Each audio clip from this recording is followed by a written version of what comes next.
Good afternoon dear students.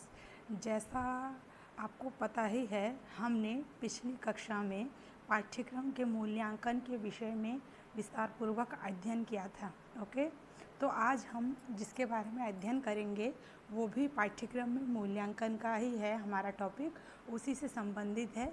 बस इसमें इसकी जो आधारभूत मान्यताएं हैं, फिर मूल्यांकन के उद्देश्य हैं, फिर पाठ्यक्रम में मूल्यांकन के कार्य हैं और उसके पश्चात मूल्यांकन का महत्व, कि इसके क्या क्या महत्व हो सकते हैं, इसके बारे में हम क्या करेंगे, अध्ययन करेंगे। ठीक है, तो अब हम स्टार्ट करते हैं। जैसा कल मैंने आपको बताया ही था कि मूल्यांकन क्या होता है। मूल्यांकन वह होता है जिसके द्वारा हम निर्धारित शैक्षिक उद्देश्यों को प्राप्त करने के संबंध में विद्यार्थियों की उन्नति की जांच करते हैं ना। इसका जो मुख्य प्रयोजन होता है वो विद्यार्थियों की सीखने की प्रक्रिया को क्या करना होता है, अग्रसर और निर्देशित करना होता है। इस प्रकार यह एक नकारात्मक प्रक्रिया ना होकर सकारात्मक प्रक्रिया होती है, क्योंकि मूल्यांकन हमें यह बताता है कि जो भी बालक है उसने अपने उद्देश्य को कहाँ तक प्राप्त किया है। और पाठ्यक्रम में मूल्यांकन की अति अधिक आवश्यकता होती है। ठीक है, अब देखिए इसकी कुछ आधारभूत मान्यताएं हैं मूल्यांकन की। बेसिक असम्पशंस ऑफ इवोल्यूशंस, कुछ इसके महत्वपूर्ण हैं वो तथ्य देखिए। सबसे पहले, मनुष्य का व्यवहार जटिल होता है, इसलिए इसके मूल्यांकन के लिए मनुष्य के व्यक्तित्व के विभिन्न आयामों का मापन करना अत्यंत आवश्यक होता है, या फिर अत्यंत आवश्यक है।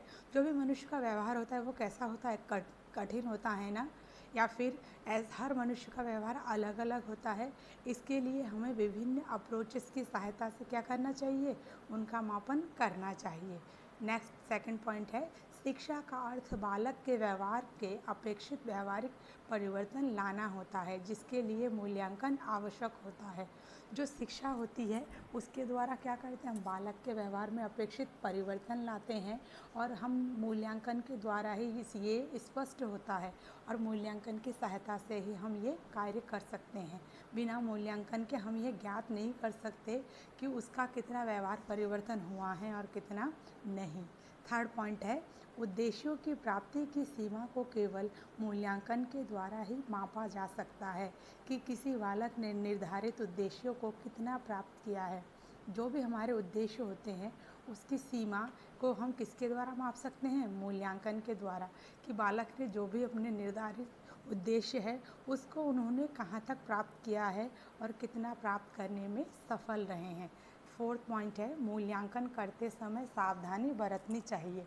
ये अत्यंत आवश्यक है कि मूल्यांकन करते समय हमें पूर्णतः सतर्कता बरतनी चाहिए, क्योंकि अगर हम सतर्कता नहीं रखेंगे और अगर हम मूल्यांकन करने में कहीं हमसे कोई त्रुटि हो जाए तो उसका जो हमारा निष्कर्ष निकलेगा वो निष्कर्ष ऐसा रहेगा, वो हमारा संतोषजनक नहीं होगा, वो निष्कर्ष हमारा अपूर्ण माना जाएगा। ठीक है। फिफ्थ पॉइंट है, मूल्यांकन अध्यापक, अभिभावक व अन्य व्यक्ति के द्वारा किया जा सकता है।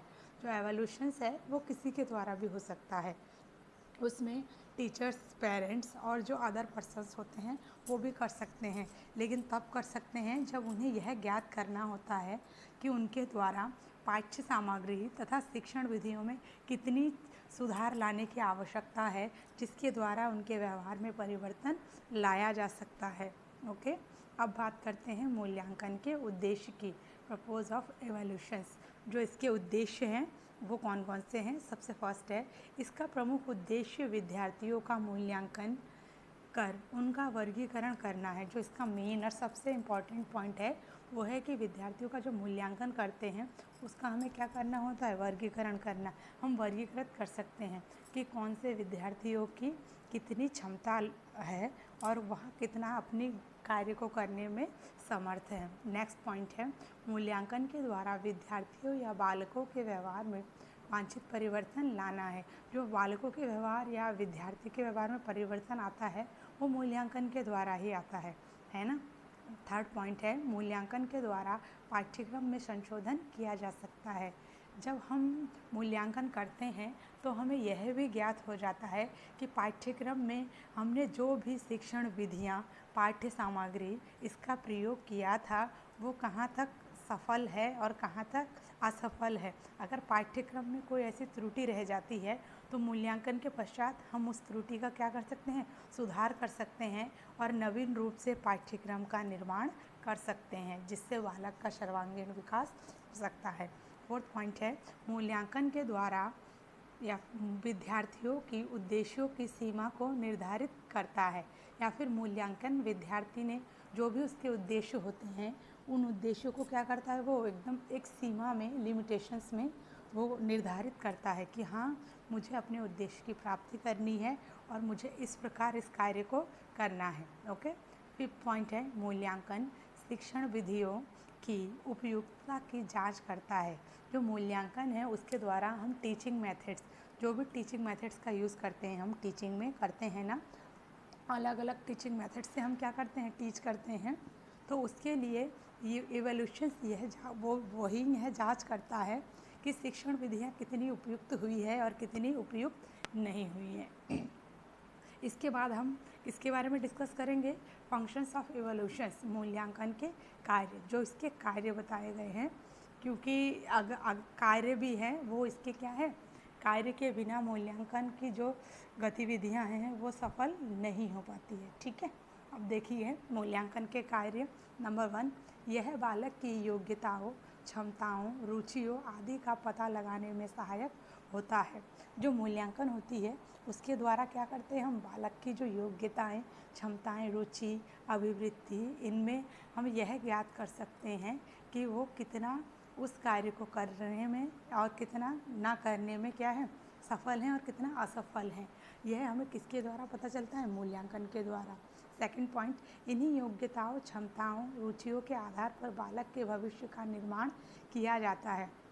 जो भी बालक होते हैं उनकी क्वालिटी, इंटेलिजेंस, इंटरेस्ट, इनके आधार पर क्या करते हैं, बालक के भविष्य का निर्माण करते हैं।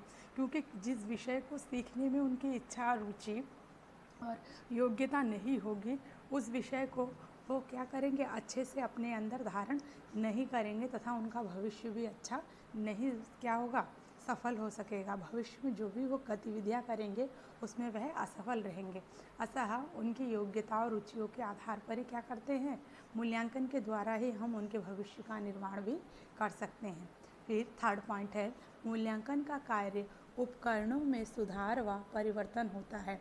जो उपकरण होते हैं जिसके द्वारा हम क्या करते हैं, मूल्यांकन करते हैं, अलग अलग विधियां होती हैं ना मूल्यांकन करने की, सबको पता ही है, टेक्निक्स होते हैं जो, क्योंकि हर बालक में अलग अलग विशेषताएं, क्षमताएं, अभिवृत्ति होती है, हमें उनके अनुसार ही क्या करना होता है, सुधार करना होता है और अलग अलग विधियों से ही हम क्या कर सकते हैं, उनका मूल्यांकन कर सकते हैं और उनमें सुधार और परिवर्तन कर सकते हैं।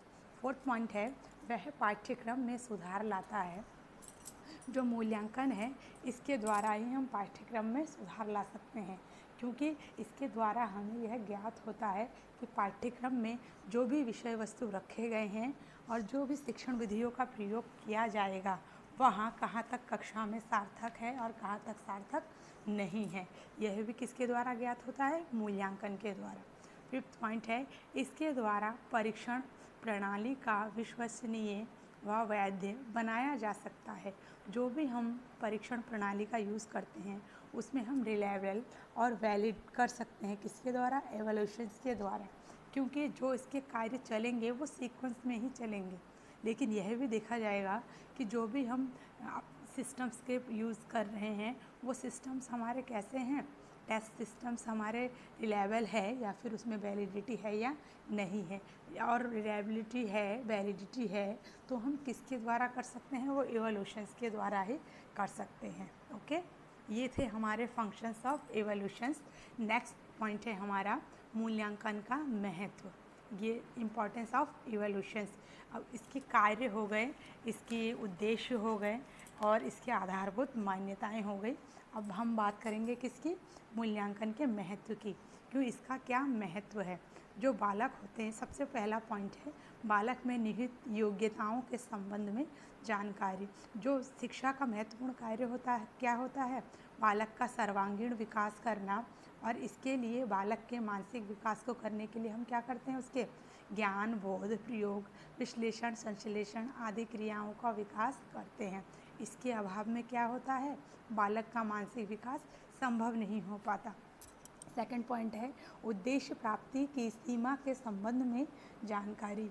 मूल्यांकन के द्वारा हम यह ज्ञात कर सकते हैं कि जो भी उद्देश्य की प्राप्ति है, उन्होंने कितना अपने उद्देश्यों को निर्धारित किया है और उन्होंने कहाँ तक उसकी सफलता का मूल्यांकन किया है। क्योंकि उनकी जो भी सफलता होती है ना, उनकी सीमा का मूल्यांकन किसके द्वारा कर सकते हैं? वो अपनी सीमा के द्वारा ही उन उद्देश्यों का मूल्यांकन कर सकते हैं।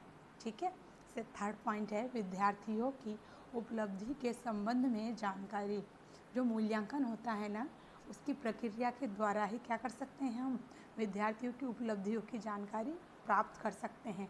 जैसे हमें ये लगता है ना, कभी कभी जब एग्ज़ाम वगैरह होते हैं तो जितने भी स्टूडेंट्स होते हैं उसको ऐसी अपॉर्चुनिटी मिलती है कि उन्होंने जो भी ज्ञान प्राप्त किया है उसको वह क्या कर सके, उन परिस्थितियों में अभिव्यक्त कर सके। जैसा देखा ही है ना सबने कि जो परीक्षाएं होती है उनको व्यक्त करने के दो माध्यम होते हैं, एक मौखिक और लिखित।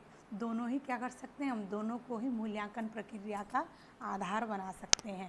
ठीक है। और लास्ट हम यह देख सकते हैं कि उन्होंने अपने विषय में कितनी उपलब्धि प्राप्त की है। किसने? वह जो विद्यार्थी है या फिर जो बालक है। ठीक है। फोर्थ पॉइंट है प्रदत्त ज्ञान की सीमा ज्ञात करने के लिए जो अनुभव होते हैं, किसके अनुभव होते हैं? अधिगम के।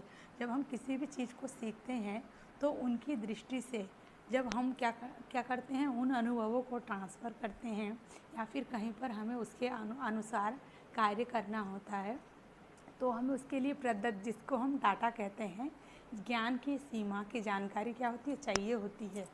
क्योंकि बालक का जो विकास है वो इन्हीं अधिगम अनुभवों पर आधारित होता है। इसके आधार पर ही हम यह कह सकते हैं कि बालक ने अपने निहित अमूर्त शक्तियों का विकास कहाँ तक प्राप्त किया है, और उसके पश्चात वो यह भी ज्ञात कर सकते हैं कि जो हमारा लर्निंग एक्सपीरियंस है इसके द्वारा हम संप्रेषण क्रिया कर सकते हैं कि नहीं कर सकते हैं। क्योंकि इन संप्रेषित अनुभवों को प्राप्त करके क्या करते हैं? हम विद्यार्थियों के द्वारा इन अनुभवों को अलग अलग परिस्थितियों में प्रयोग करते हैं। ठीक है। फिर है फिफ्थ पॉइंट शिक्षण में परिवर्तन तथा वांछित सुधार के लिए। जैसा आपको पता ही होगा कि जो भी शिक्षण प्रक्रिया होती है, इसमें शिक्षण यदि अव्यवस्थित या अनियोजित ढंग में किया जाता है तो क्या होता है? स्वाभाविक रूप से हमारे जो उद्देश्य होते हैं उसको हम निर्धारित तरीके से प्राप्त तो कर सकते हैं, लेकिन इसको पर्टिकुलर सीक्वेंस में लाने के लिए और इसके जितने भी पार्ट्स होते हैं उसको और अनुभवी या फिर प्रभावी बनाने के लिए हमें किसकी सहायता लेनी होती है? मूल्यांकन की।